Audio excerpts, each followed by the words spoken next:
I love putting Chardonnay with beef tenderloin and hollandaise or Béarnaise sauce. Yeah, I had that happen. I was in California. I was a judge for a steak event and wine event, and I got introduced to Béarnaise sauce, beef tenderloin, and Chardonnay, and I was just wowed.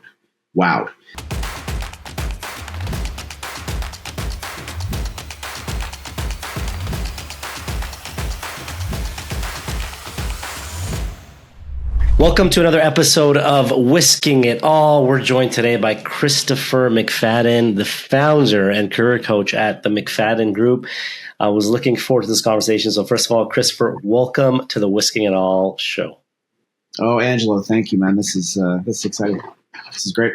It's going to be a fun one. So really, you know the drill. I know you listen into some of the episodes. So it's really a chance for our audience to get to know you, what you do, your story. We'll definitely get deeper into the McFadden Group and what you do as a career coach. But I want to maybe start off with your backstory. But I always like to start off with what is it that you do today so people know. So let's do a little intro of what is the McFadden Group. Let people know what you do.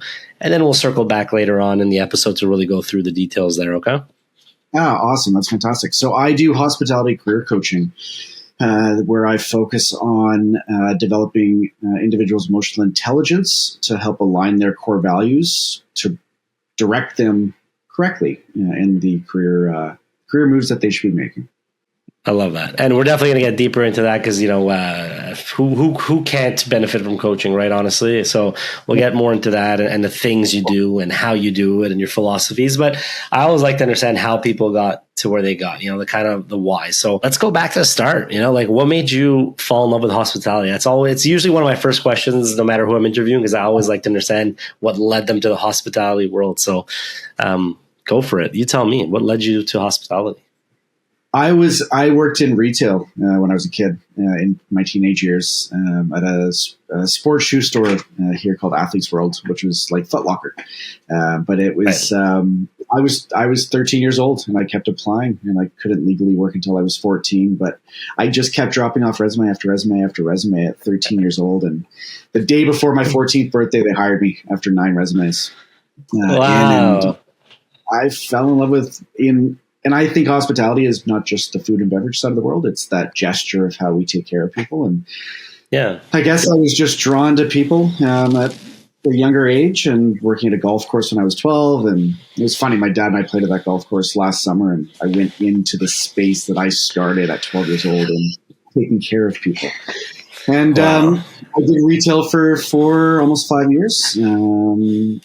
But at 18 years old is when I went, there's more money in the restaurant business, so maybe we'll go that direction.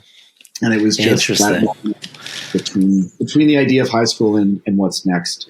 But I found hospitality then. Interesting. And we're gonna keep going deeper on that journey. But one thing I always like also kind of take it out is lessons in the early days, right? Obviously you have lessons you learned in the last year, in the last month.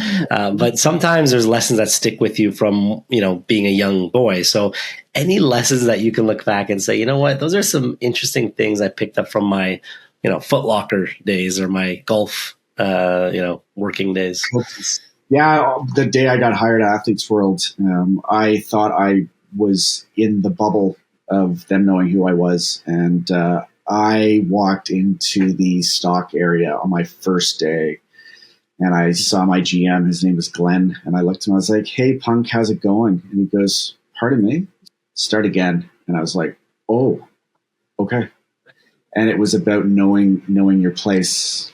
Interesting. It was an entirely profound moment at 14 years old of things that you don't say to your boss on day one.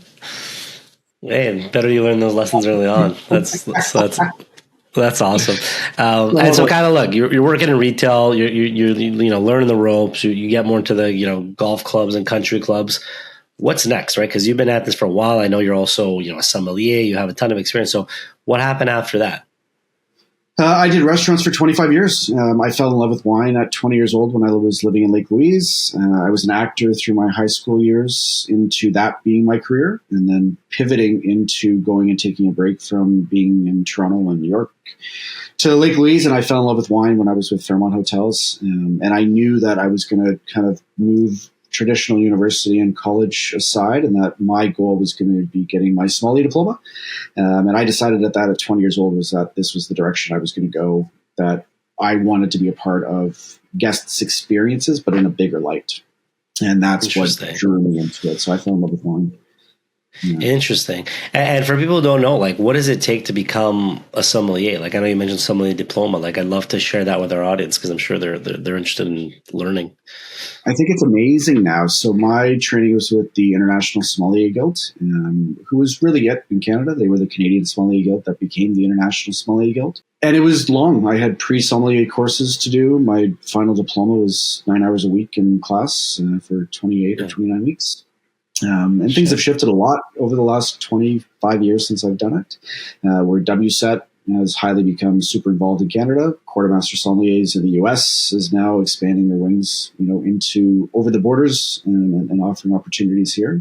But it was the journey of understanding everything about grapes and wine and the specifics of how important that was into what we were doing with food. And it was that magic of it. But they're intense programs. My final exam was over 2 days.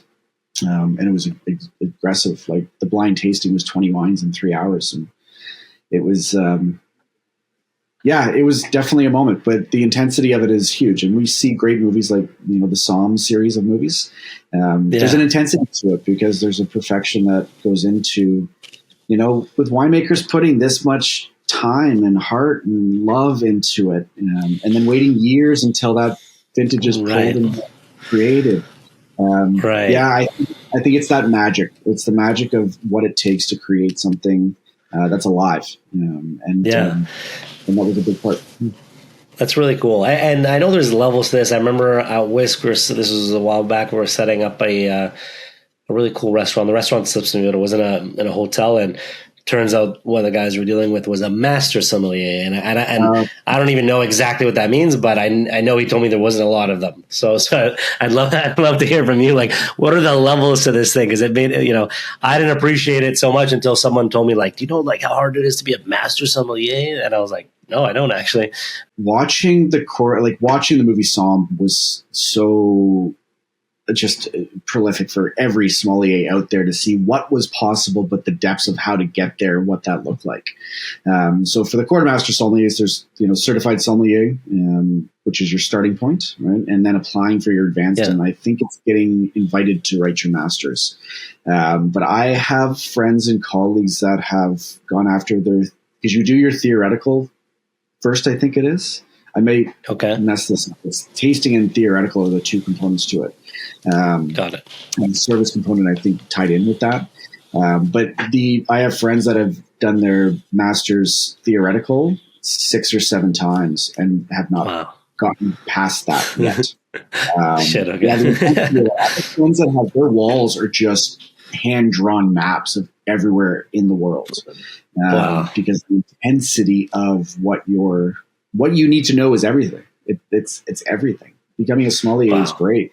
The intensity of becoming a master sommelier, it's a commitment for sure. But I've seen friends go through the starting process of trying to begin the study for it. Yeah, it's beyond levels up. I think.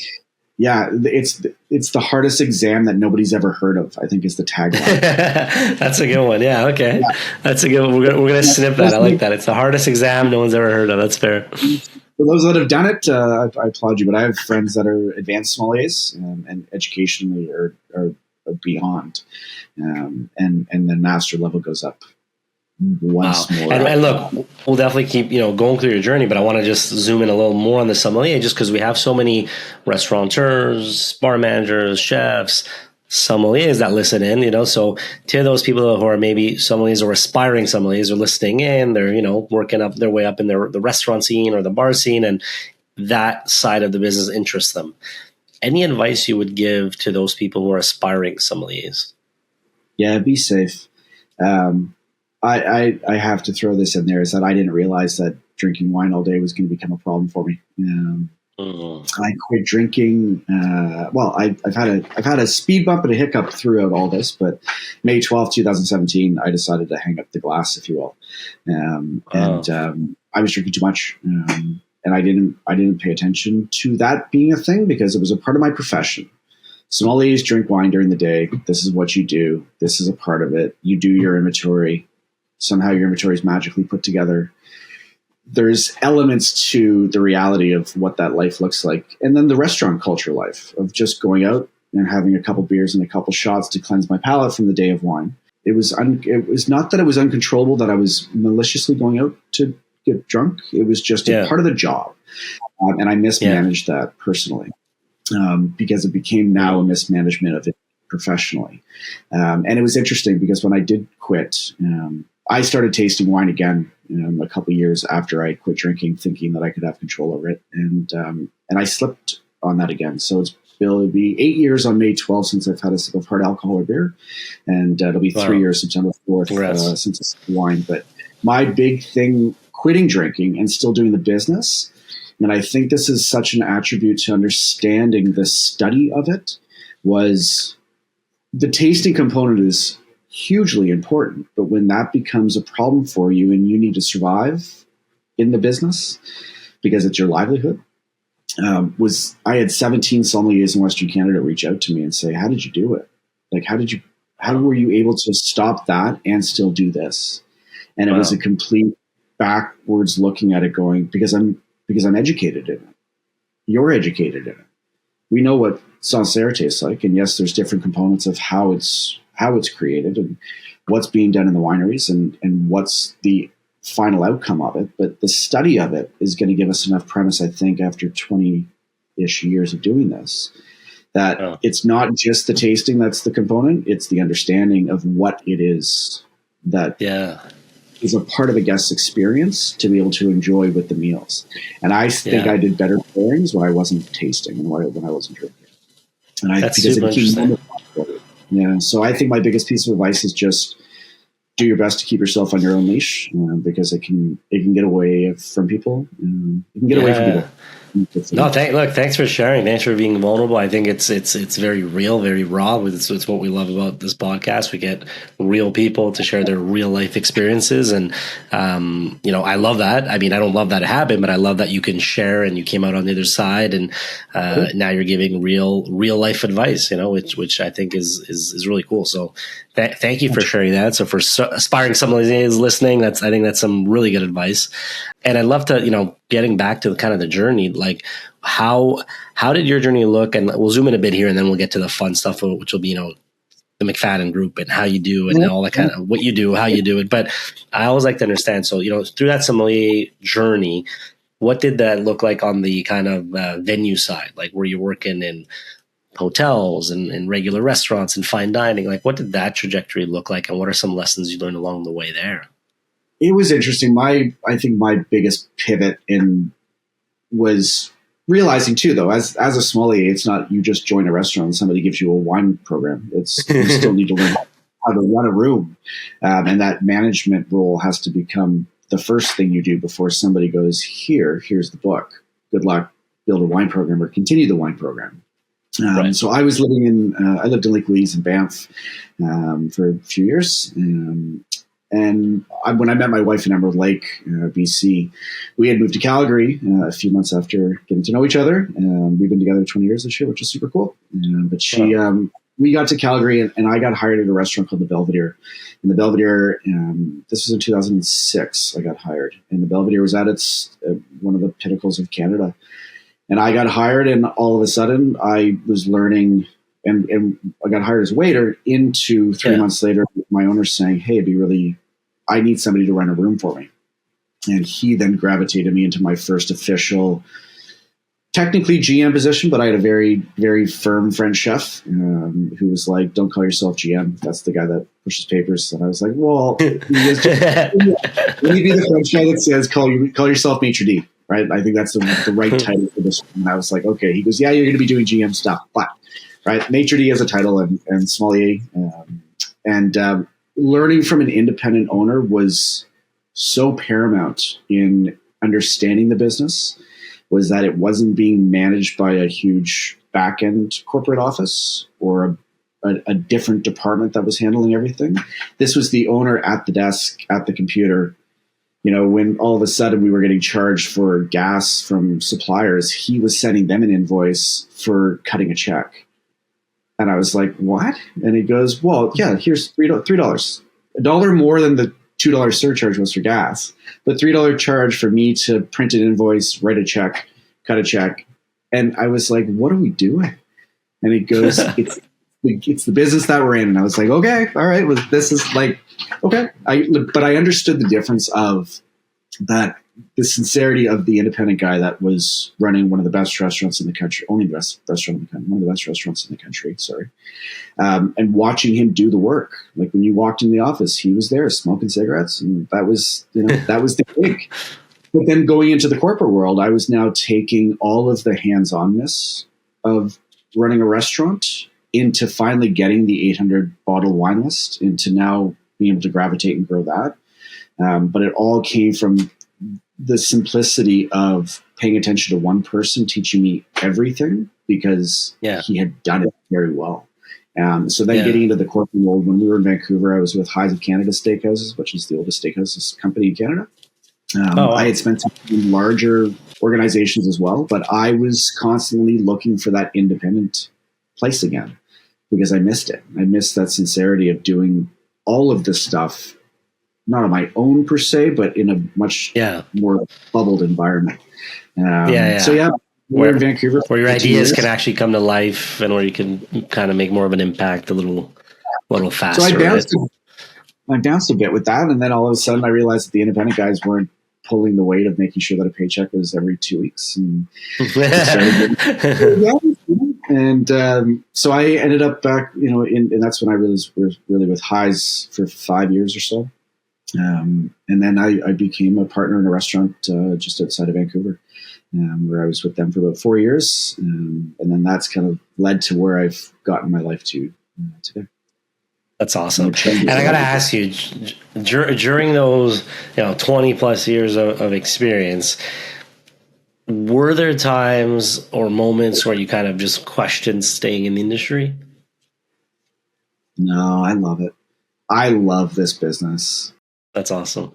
I just love it. I think there's, it's the simple understanding that we all like to go out to eat and be merry and have fun and celebrations and enjoyment. And having that as a part of just the human experience of things that we like to do, and then being able to translate that to somebody else's experience, because your own expectations, I think, set up a lot for the success of what we do in taking care of people. And I think food and beverage side of hospitality is the everything. That's awesome. Yeah, no, look, it's amazing when you think about it. For me, it's something I always loved about the hospitality space is it's one of the few places where like you really feel that human connection and emotion. You could see someone on their first date, you could see someone on their 50th wedding anniversary, you could see colleagues celebrating a promotion, like just whatever the occasion is, or it could just be a Friday night out. But like, it's just, to me, it's all special that it's like you're creating these core memories for people, it's not just, for you working there, the average person, yeah, sure, it could just be another shift, but for that person attending and experiencing things, it's a memory that'll likely stick with them, which is kind of a really cool thing. Well, they chose your place. Like when they walk in your doors, there's millions of places to go. But they chose your place. So how are you going to stand out? What's the difference? I think that was the component to it, was the moments that I was having with guests where I'm like, just give me your menus. Like, let's just feed you. How hungry are you? Where are you at? Right? You're not working today. Those are my favorite places when they do that. That's my favorite. Some of the best nights I've had were exactly that situation. Sit down. Are you guys picky? No, I'm open. Any allergies I should know of? No. Cool. You guys like this type of wine? I got the perfect pairing. All right. Is this budget fair for you guys? Yeah, cool. All right. Those are my favorite. Little wine pairing, nice little meal. You don't have to worry. And to be honest, every time I've done that, I've been like so happy, because I've realized I wouldn't have chosen those things on the menu, because sometimes they don't speak to you just visually, like reading the name. I'm like, oh, I don't know. It doesn't really sound like something. But like when it comes out, I'm like, this is delicious. What is this? And it's like, I would have never ordered that. So it's neat when you can not catch people off guard, by that being a tone of, right. But more of that excellence that exists. Let's level up. I used to say to staff before, and it's funny, I call people that have never worked in, let's just say, hospitality in the spectrum of things here, for not retail, but just in the food and beverage side of things, was people that have never worked in the business and don't know how much goes into operating this business. So I used to say to my staff, just the general public's on table 52. And they're like, what? And I was like, the general public. This is what I'm going to call this grouping of people, is the general public. They don't know how cool it is of what they're about to experience because of what we do. Let's level this up, right? Let's let them know how much goes into the heart and soul of making sure dinner is perfect. And it was neat. So people were like, huh. And you'd have that genuine gesture back from people going, what an experience. Like, I didn't expect. Yeah, great. Come back and hang out again. Right. But taking people into that next step and having a guest go, wow, in such a sincerity, I think is everything. Yeah, I totally agree. And I mean, look, because you're sommelier, I got to ask you this before we move more into the actual consulting side and the coaching side. But two questions I need to ask. One, what is one of your favorite wine / food pairings? So the example might be like, because I'm no sommelier, so my brain goes to like champagne and fried chicken. But you can give me something more sophisticated. What's one of your favorite wine pairings? I love putting Chardonnay with beef tenderloin and hollandaise or Béarnaise sauce. Yeah, I had that happen. I was in California I was a judge for a steak event and wine event, and I got introduced to Béarnaise sauce, beef tenderloin, and Chardonnay, and I was just wowed. I got a thing with white wine and beef that I think is there's a lot of playfulness that can go with it, because it surprises people that's a thought that you can do it. White wine and meat is a thing for me. I like to play the game to see. Yeah. That's cool. See, I'm glad I asked that. And the second one I asked you, because of your wine experience, is I'd be ashamed if I didn't ask this, because I'm sure people are listening in, like, ask this question. What makes a good wine program, right? You have so much experience. You've been in the industry 20 plus years. You're sommelier. So any advice to people who are listening, like, damn it, ask him, what makes a good wine program, or what can I do to, improve my wine program? How do you think about that? And what are maybe tips you can give people? I was very genuine about working with family producers. There's nothing wrong with big, huge corporations by any means. And I'm not ever going to put anybody down that puts something very cool into a bottle of wine by any means. But for me, there was a sincerity about looking more to my neighbor than down the road, if you will, so that maybe I can help put your kids into a better school by buying more wine from you, right? But this is where we're at with it. But I like wine lists that have a good balance between expected and unexpected. There should be things that make people go, huh. And I think there's a sincerity that exists with a guest's perception of what, it's a steakhouse. Yeah, we're just going to have some Cabernet tonight. Well, great. However, I got some other cool things that I'd love to show you. I believe in suggestions being more statements than questions. I was taught as a retail youth was, open-ended questions. And I started pivoting that to how I created wine lists was more of, this is what I'm after. This is what I want. Not a, do you have this? So that it allowed my wine reps to be able to understand which direction to go and then to come with questions to me versus the other way. Was that this is what I want to do. This is how I want to get there. Or is your company going to be able to help me get there? Are we going to be able to accomplish this together? Because once I buy wine from the wine rep, well, now it's our program. Because you need to make sure that what we've done and the decision that we made collectively, technically speaking here, I said, I'll put it on the list, but now you need to make sure it's going well. So my big thing was the sincerity of working closer with my wine reps than them just being wine reps that I bought wine from, but developing that relationship there that helped me understand what they could do with me, not for me, with me. So my big thing is look at your your more localized places as well as the bigger guys. But if you can put somebody's kid through a better school and put better food on the table because you're helping a 300 case production out versus a 30 million case production, I think it shifts the perspectives and how you think about things. That's cool. That's a really good way of looking at it. I'm glad you shared that. And I got to ask one question. I don't know if this is a myth or not, but I've seen it, but I'm curious if you have. Is it true that the most sold wine on the menu is typically the second cheapest bottle? Interesting.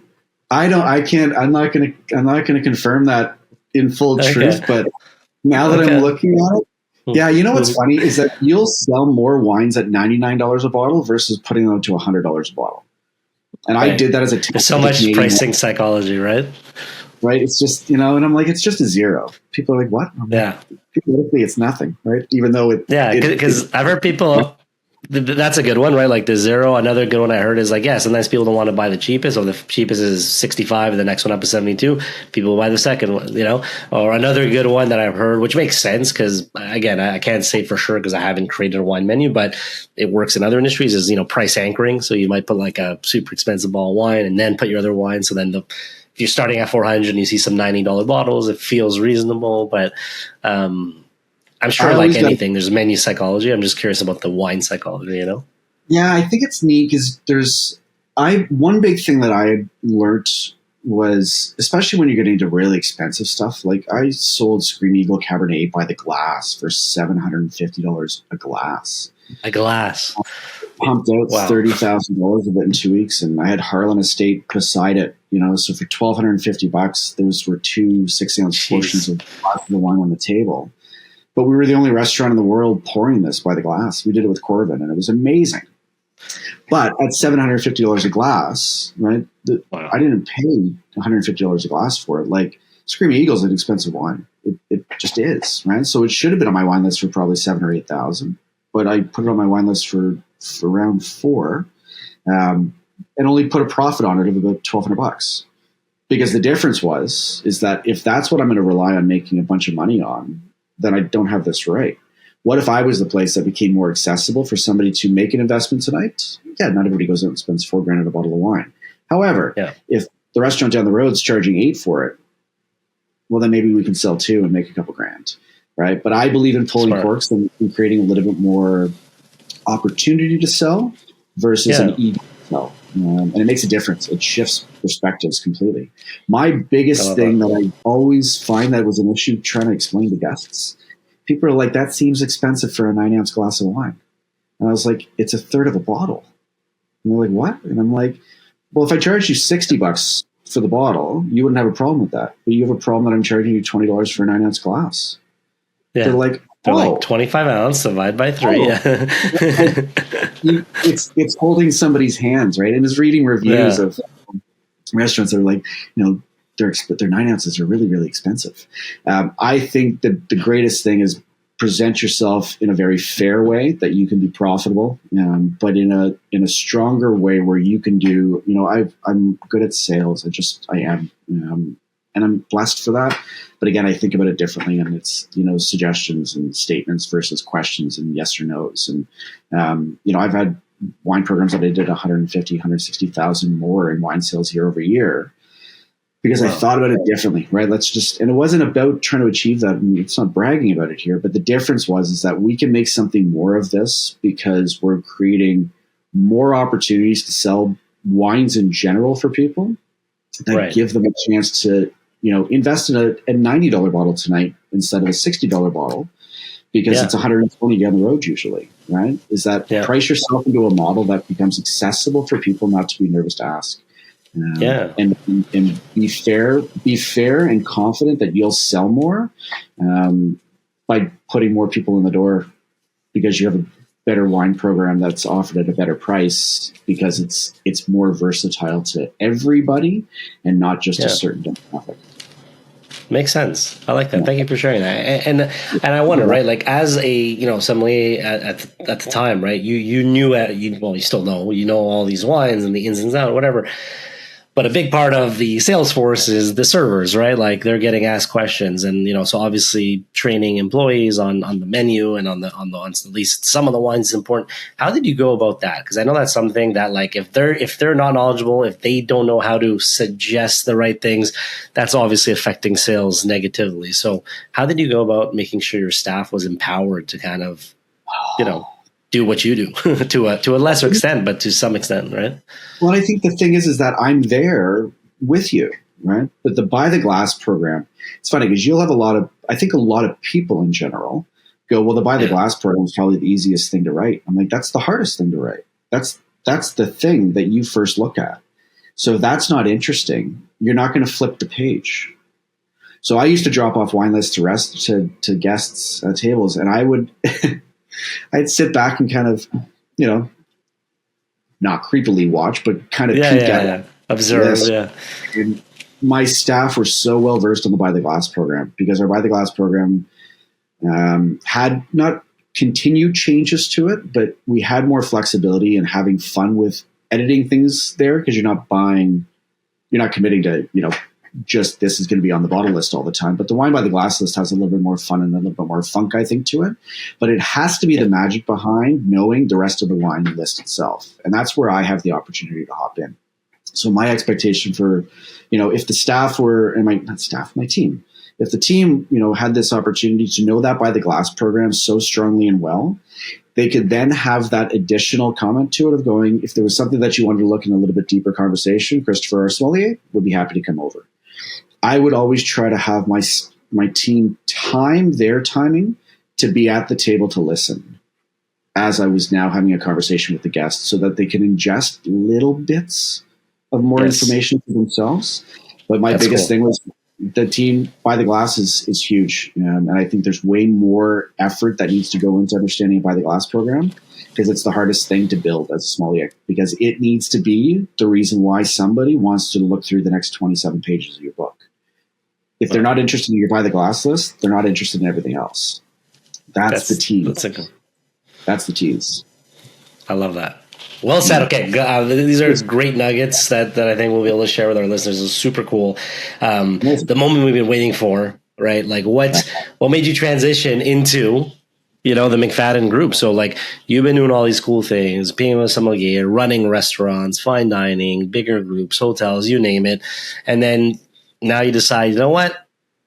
I want to start my own thing. What made you want to start your own thing? And tell me a bit about like what that looked like. I've been an anxious human being my whole life. And not like, whatever. We're running restaurants, right? There's a lot of things that happen and bouncing balls that go off course that we try to get back on track. But end of 2021, kind of fall 2021, I was starting to really battle some personal things. My wife and I were trying to start a family. We weren't having any luck with it. It wasn't going to happen for us naturally. IVF didn't work. We had a miscarriage, and I was tasting wine through all of this, and then handling the COVID world, which we did really successfully at the restaurant I was a part of and a partner at. But I wasn't paying attention to myself. So when we opened out of COVID, our number one thing was we're going to position our thinking differently. Let's put the guests second. Let's put our staff first. Because if our team doesn't want to be here, then we can't have guests. And if our staff doesn't feel safe here, then there's no guests. And like the bouncing ball doesn't work unless guests can come into your room and there's a team there that can take care of them. It just doesn't work, right? But who's taking care of the team? So we put our staff first. And I said this a couple of times, is that, we were firing guests, right? Don't be out of line. This is the rules of COVID. This is how it works, but we're going to position a little bit differently. We're very lucky as partnership in this group that we've decided to run this with a little bit more of an iron fist, because if our team doesn't feel safe coming in, there's no point in what we're doing. But my issue that I had was I forgot to take care of myself first.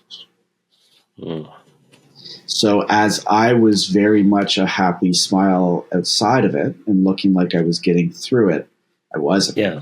And I was secretly tasting wine and not doing it maliciously to get drunk, but just as a distraction to the consciousness that was existing around me.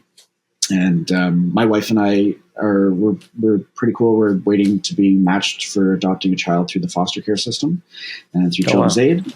But there's a lot of things that were happening in my life and my family. I've had a lot of family illness in Ontario that needed our attention a little bit more. So there was everything basically that I buried down came up at once. And end of December, I left the restaurant that I was a partner at, and my partnership shares went back. And I knew that I had to step out of it and do some self-discovery. And as that happened, an old colleague, a dear friend, Edwin Kumar, approached me about emotional intelligence and soft skills. Was that ever something that I was ever trained at in restaurants? And I was like, no. We're never taught about the people. We're taught about the positions and why, like, it's the grind that we do and the heart and soul that goes into it. But nobody ever saying, hey, how are you today? Looks like it's a tough day. Is everything okay? Right? What does communication look like? So Edwin and I created a program 10 months called Restaurant Leadership 101. And what's amazing is that I didn't even know AI was a thing back then. This is in 2022 is when we really started building it. So it was 10 months of study and and studies of emotional intelligence, and then positioning it into restaurant leadership and positional leadership. So we had 43 graduates in a year from 4 different cohorts that we did. And as that was kind of happening, I had gone back to restaurants and then fell apart again. And my wife goes, I think we need to make a change. And there's a lot of family things that are happening in Eastern Canada that need our attention. So her and I dropped 18 years of living out west. And in 2 months, we packed up and moved to Ontario so that we could be closer to my stepmom, who was fighting the fight of her life with cancer, my mom with dementia, grandma with Alzheimer's, helping my dad through it, my wife's family in East Coast. So a lot of these things are happening, but it was many things.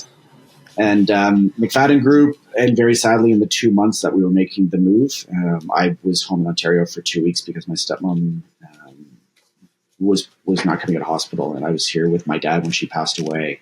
Finished restaurant leadership, and everything as this happened, there was this momentum that just kicked in. I've always been a tenacious human being, but my tenacity changed because I had to repivot the focus.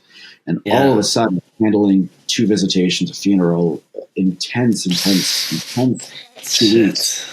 I finished Restaurant Leadership 101. I launched the McFadden Group. I flew home on a Friday night. 34 hours later, my wife and I were on the flight with 2 cats and bags.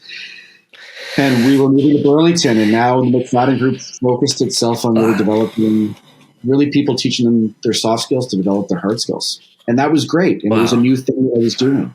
And then it was last summer when I realized that I was getting more excited about the idea of reintroducing my company as career coaching and career development. To focus on emotional development, emotional intelligence, and really core values, exploration of yourself to really help you align where you want to go. Because as a college professor over the last couple of years, I've had all these students that were coming up and going, we're just stuck.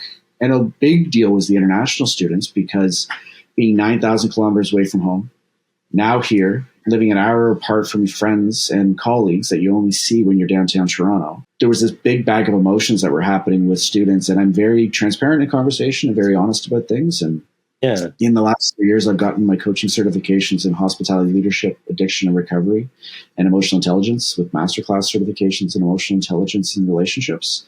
So my entire thing is about behaviors of people and how we act in ourselves that comes out for others and on the outer scope of things. So as this was all happening, the McFadden Group did a pivot and realized that I wanted to help people go from here to here and what those steps look like versus trying to convince somebody to go from here to here. That my remodeling of the McFadden Group was a focus on individuals and teams, and very much so the individuals within those teams themselves. So that was the pivot, was that I had to do self-discovery and realizing that I in the hospitality business in a very strong way, but in a bigger scope of things now, because I had more people to work with and not just the limitedness of my own team, but now there's an opportunity to do this on a bigger scale. That's really neat. And you definitely touched on it. There's a whole, emotional side to hospitality. And so, questions are running through my head as you're kind of talking about this. And one that came to my mind is, why do you think the industry has a tendency to attract more people that lead with heart over maybe profit? From your point of view, you spoke about that emotional side. It's like, what is it about hospitality that you find does that? I think there's a difference. And I started talking about resilience being a retention spectrum, and that maybe the metric of being more soundly financially sound, or more financially sound in your business, could be by having happier staff. I'd sell more if I was happy. If I wanted to be there, not have to be there, I would sell more. Yeah, I love fair. sommelier, right? Cracking expensive bottle of wines was great. But still, if I get a party of 8 on 8 bottles of wine by the end of the day and a 5-hour dinner, right? And create more momentum in that, in enjoyment watching them do it. But having my own, stuff that I was dealing with and maybe kind of hiding away from it. Yeah. I then became more successful when I stopped drinking because I was there. I was present, but I was present in my own self being there. So I think 100% data is everything. Numbers exist, but I truly believe that there could be more money in the bank. When I was through COVID at the restaurant that I was a partner at half capacity, we did 1,000 more covers than we budgeted for with full capacity and $100,000 more in sales. Because the difference was we took care of our staff first. All of a sudden, we had a lineup out of our door because guests went, heard you're doing good things. I had resumes coming in like crazy. I was very blessed. The BC Restaurant Foundation tell me that we were the example that everybody should have followed. And it was all because people were happy. We were putting money in the bank. And say that one more time, because I might have to clip that part. So half capacity, and say that again? Half capacity. 1,000 more covers than we had originally budgeted for in January. So this was in September. March is when COVID happened, right? So when we reopened, we technically reopened in September with half capacity. So we were 143 seats originally. We went down to 64. We did 1,000 more covers than we budgeted for with 143 seats and 100,000 more revenue because our staff are happy to be there. When you walk that's a powerful message. That's why I want you to repeat that, because it's just backing up what you're saying, which is like happy staff makes a difference, right? Like it makes a difference. Yeah. And if you were having a bad day, send me a text. I don't need the reason on it. If you need today, take it. Take it. The restaurant's the easy part to figure out. At 25 years of doing this in the business, I should be able to sort a section. If I have to take a section, great. And I had one of my assistant manager, amazing girl, Hannah Brown, great human being. And I loved running rooms with female and male together, because I love that the beauty of two different hearts and minds thinking alike and being very collective in how we can do it together. And there was a brunch shift where 2 staff were like, just not today. And I was like, take it, we got this. And Hannah and I ended up doing a monster brunch, but we didn't once talk to each other through the shift. We just watched each other because we knew where we were at, because we were clear, full clarity, understanding of what was happening and how we could do it based upon what we knew what to do, because it's what we do. We took care of people, right? So we were able to do it because both of our minds were emotionally connected. Like, I think the cognition and emotion is so magical when it comes together. But your staff come in happy and wanting to be there. It changes the whole perspective of what we're doing. And the data will make better sense, and I think a better way to look at it, a better way to see it and analyze it versus being angry or scornful at your team on why numbers aren't there.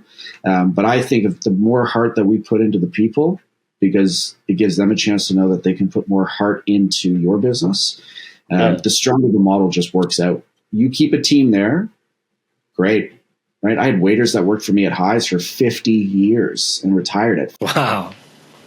Dynamite, right? But these are the guys. This was career waiters. This is what they did. Right?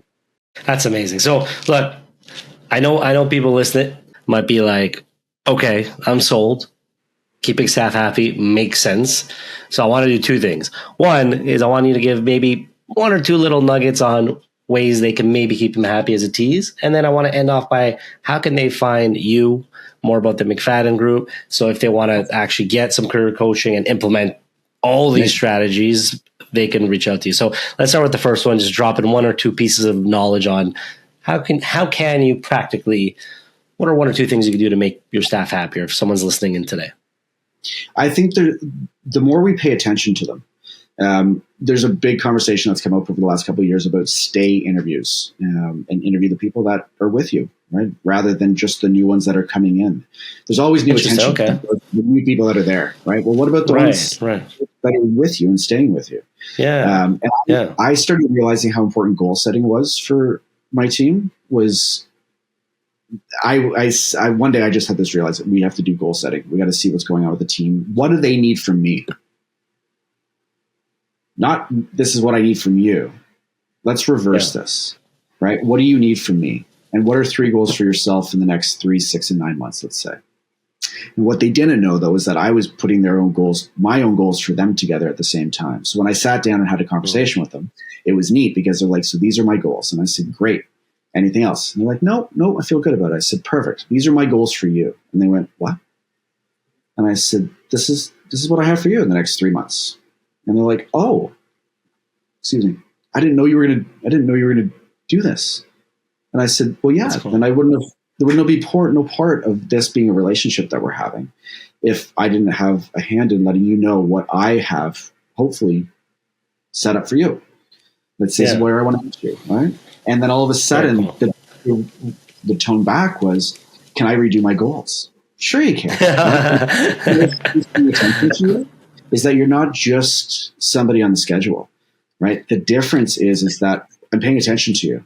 And I think the more we do that, not just for our management, not just for our leads, and not just for our seniors, and like the 17-year-old hostess at the front door needs to know that this is a great place to generate a career. And it's not just a job or a place that you stop by, right? I think there's a theory that exists with the more you pay attention to the little things, the simple, hey, how are you today? How was your morning? And not just, I'll get to you in a minute, right? Find the time in your day to get to know your staff. Number one. I love that. That's a good one. So stay interview. If you're listening, that's a lot of good feedback in that one point. Stay interviews being a big one. And if you got another one to share, and then I'd love to get to plug away so people can find you, right? This is the most important thing. And I want them to be able to find you. Well, and I love servant leadership in style. I think it's super important when we're all hands in, kind of a metric. And being importantly involved with service is a monster thing. When I would be clearing a table one day and a server assistant. I never called them bussers. I changed the title on the schedule from busser to server assistant. And the shift that happened in this one kid that worked for me, and was 17 years old, he came in taller and stronger when he saw a title change. And I was like, that's cool. Okay, cool. This is great. He's like, did you see what they did? And I was like, I'm the they. This is really cool. But the perspective of being all hands in and having this perspective that everybody that's on the floor or in that service is all trying to accomplish the exact same goal. So when you get your mindset to, it's an all hands in perspective on it. I think it shifts the tone with a team when they trust that from you completely. So all hands in. Put them in, right? I love that. Table. I love that. I love that. So those are 2 good tips. I'm sure there's plenty more coming from you. So really the idea here is I want to share how can people find you? Where can they find you? So again, Christopher McFadden, the name of the company is the McFadden Group.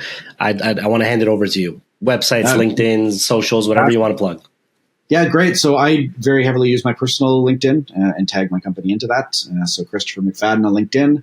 I'm on TikTok as the McFadden Group, TMG, the McFadden Group on Instagram, the McFadden Group on Facebook. And then my website is tmg-hospitality.ca. And best way to reach out to me via email is tmg-hospitality.com. Christopher at tmg-hospitality.com. My entire focus is really allowing individuals to really focus on their personal growth, clarity, and momentum through understanding themselves a little bit more. And then with teams, it's really looking at this elevated collective performance and collaboration and alignment. But I believe in people. My company's tagline is building people, not positions, because I want people to love this business like I've always loved it. And I think we've had a lot of moments through COVID and reopen and close and what are we doing? And technology is so beautifully involved now that it's allowing our jobs to have a little bit of momentum quicker. But we're in the people business. And if we're not allowing that to still be a huge component to what and why we do what we are doing and taking care of people. It's a magical business. It's a magical industry, and I love every bit of it. I love that. Well said. Well, Christopher, thanks for joining us on the Whisk and All podcast. For listeners, as always, we're going to put all the links in the show notes so you can reach out. You can learn more about how Christopher can maybe help you, how TMG can maybe help you personally as an individual or as your team to elevate, your people, which in the end will elevate your business. Exactly. So, Christopher, thanks for joining us. It was a pleasure having you on the show. Angelo, thank you, my friend. If you want to learn more about WISK, head to whisk.ai and book a demo.